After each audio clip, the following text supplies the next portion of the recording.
Mon histoire, donc en fait, je vais parler de tremblements de terre dans le fond marin. Et je vais aussi parler de la recherche. La recherche dans des petits tremblements de terre qui nous aident à comprendre les forces de plus grands tremblements de terre et de tsunami. Des forces qui sont très actives sur notre planète. Le fond marin est un endroit très mystérieux. Nous connaissons plus sur le fond, le sol de la planète Mars que du fond marin parce qu'il y a tellement d'eau.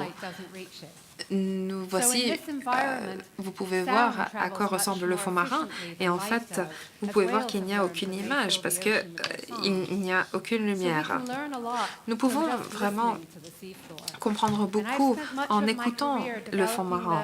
J'ai développé beaucoup de ma carrière pour vraiment comprendre le fond marin et d'écouter ce qui se passe. Nous écoutons les baleines, nous pouvons entendre les sons des icebergs en Antarctique et après nous pouvons même écouter les plaques tectoniques qui sont en train de bouger.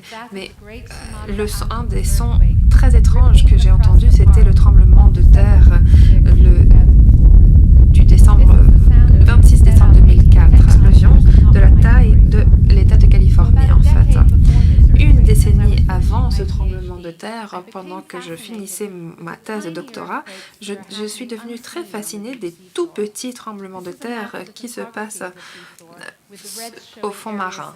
Et vous pouvez voir ici les cartes avec de l'eau profonde, la bleue et de l'eau pas profonde qui est l'eau en rouge sur cette carte. Et vous pouvez aussi voir des dorsales médio-océaniques où les plaques se retirent et nous avons des nouvelles surfaces de la Terre qui sont en formation continue. Nous avons de la lave nouvelle et ils forment des coussins de lave. Il y a aussi de la vie qui bouge très lentement, mais en fait, n'est pas fertile. Mais en fait, ce qui est un paradoxe, c'est que les tremblements de terre aident la vie à se développer. Les tremblements de terre laisse l'eau passer dans la croûte de la terre et il y a des nutriments qui s'échappent de ces croûtes de la terre et qui développent des nouveaux écosystèmes. Pour vraiment comprendre la géophysique de ces systèmes thermiques, nous devons utiliser des instruments, des sismographes du fond marin. Et ils s'appellent des OBS. Les OBS vont jusqu'au fond de la mer et ils enregistrent des données. Les données sont stockées et après, jusqu'à ce que nous arrivons, ils ont aussi un paquet de communication et nous pouvons communiquer avec ces sismographes depuis le navire. Nous avons aussi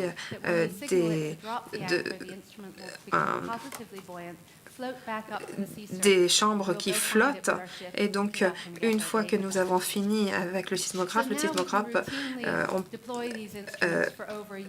relâche ces appareils de flottement et nous pouvons les récupérer. En 1994, nous avons utilisé un de ces sismographes, en fait tout un tas de sismographes dans le Pacifique du Nord-Est. Il montrait que bientôt ils auraient une éruption.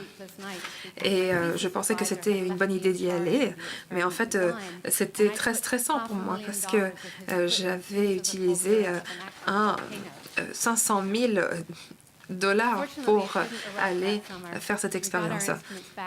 Nous avons récupéré nos instruments et les volcans n'ont pas érompu cette année. J'ai décidé de faire donc des graphiques de données où nous avons chaque ligne montre 1 heure de données chaque jour. J'ai commencé à me rendre compte de quelque chose. Il y avait des sons au même moment chaque jour. Et au début, je pensais que peut-être j'avais fait une erreur. Mais non, en fait. Et j'étais en train de chercher des mouvements de magma pour les explosions des volcans. Mais ce que j'ai trouvé, c'était encore plus fascinant, c'est que ces sons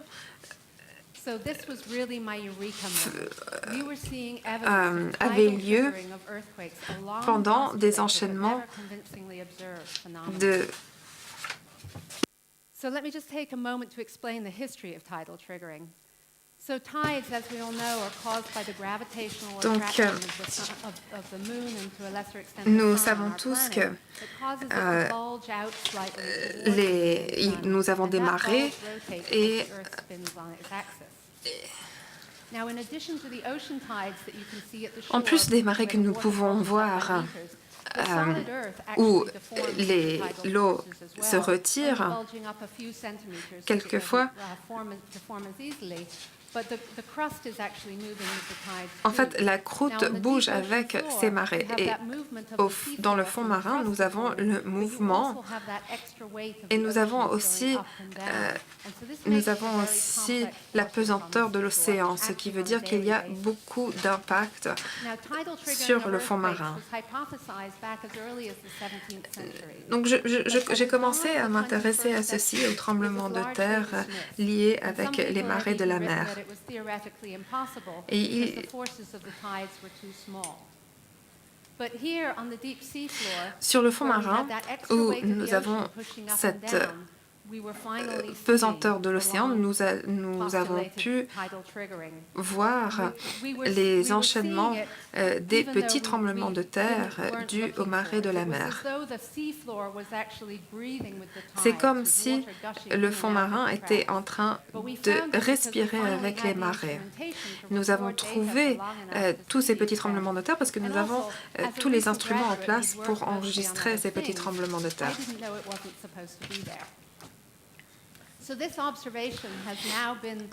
Maintenant, nous avons pu observer ce phénomène dans beaucoup d'endroits à travers le monde,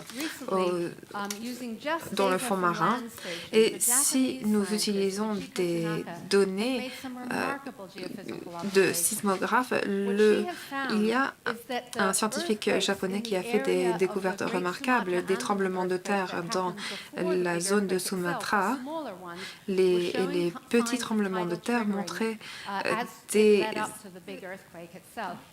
des enchaînements de tremblements de terre liés aux marées.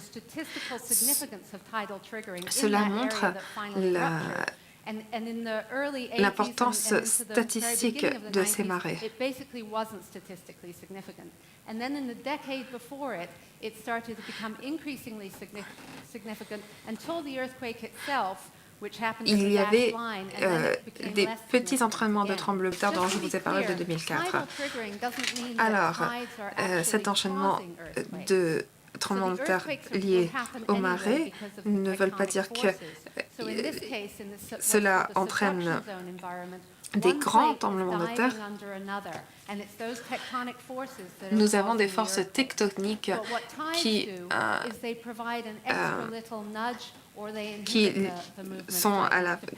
résultent en tremblements de terre. Tides are at their peak stress, or what we call a time of encouraging stress. Quand nous avons le stress le plus élevé de marée, c'est à ce moment-là que nous avons la plus haute chance d'avoir des tremblements de terre. Donc, comme nous voyons ici, si nous avons un tremblement de terre de 9.0, une fois que ça devient très stressé, une fois que ça augmente, ça devient de plus en plus sensible aux marées. Et c'est très similaire de comment nous comportons quand nous devenons très stressés. La Terre répond de la même manière. Quand il y a des zones qui sont très stressées, ils sont de plus en plus sensibles à ces marées. Ceci est vraiment incroyable en termes de comment nous pouvons améliorer les prévisions pour les tsunamis. Et j'utilise le terme prévision parce que ici nous parlons de prévision comme de prévision météorologique, nous parlons du pourcentage de risque. Par exemple, nous pouvons dire qu'il y a 30% de risque probable pour X phénomène. Avec ces données, c'est vraiment très excitant parce que peut-être que nous pouvons avoir des prévisions plus précises et améliorer la certitude d'améliorer ce pourcentage. Un des inconvénients, c'est que nous avons utilisé seulement cette méthode de prévision, mais pour le passé, pour des tremblements de terre qui se sont déjà produits.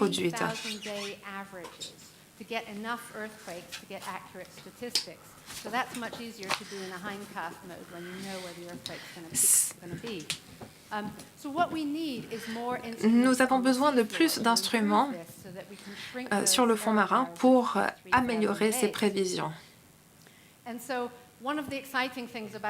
Une des choses remarquables de mon travail, c'est que j'aide dans le développement de la technologie. Technologie qui permet de trouver des réponses. Et avec les fonds marins, nous avons déjà des capacités très sophistiquées pour pouvoir mesurer les tremblements de terre. Mais dans cet environnement, il y a 2 ou 3 défis. D'abord, nous avons les eaux les plus profondes du monde et nous avons de l'eau qui n'est pas très profonde avec beaucoup de poissons. Nous voulons aussi développer des instruments plus abordables pour pouvoir le faire à plus grande échelle.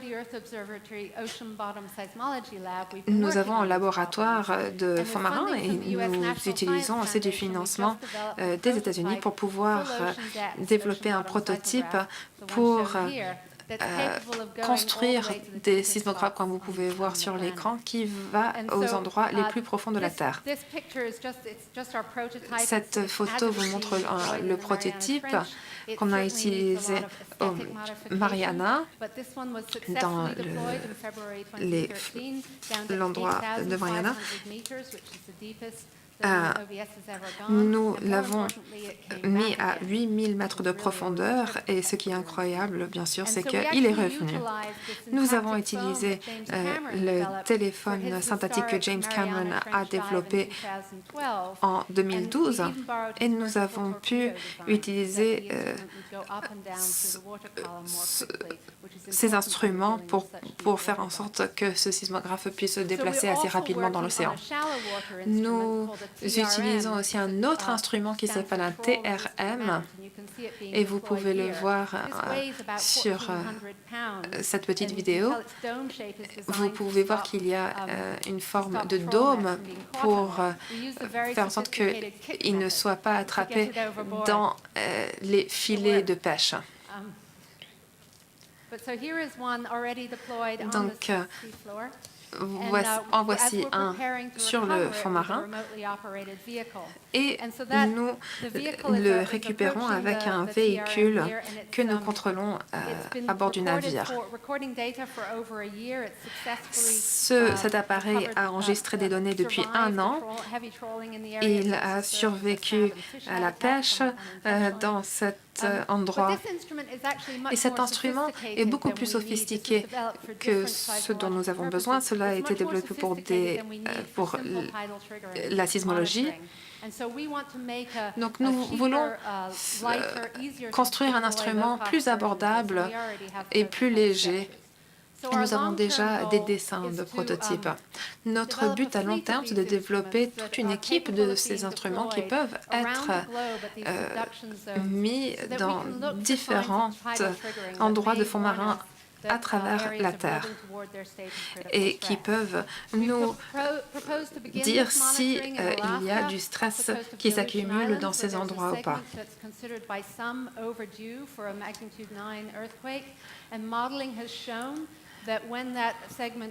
Nous sommes en train d'en créer un pour mettre dans l'océan Indien parce que peut-être qu'il y aurait un tsunami qui est en train de se développer et qui affecterait la côte de la Californie.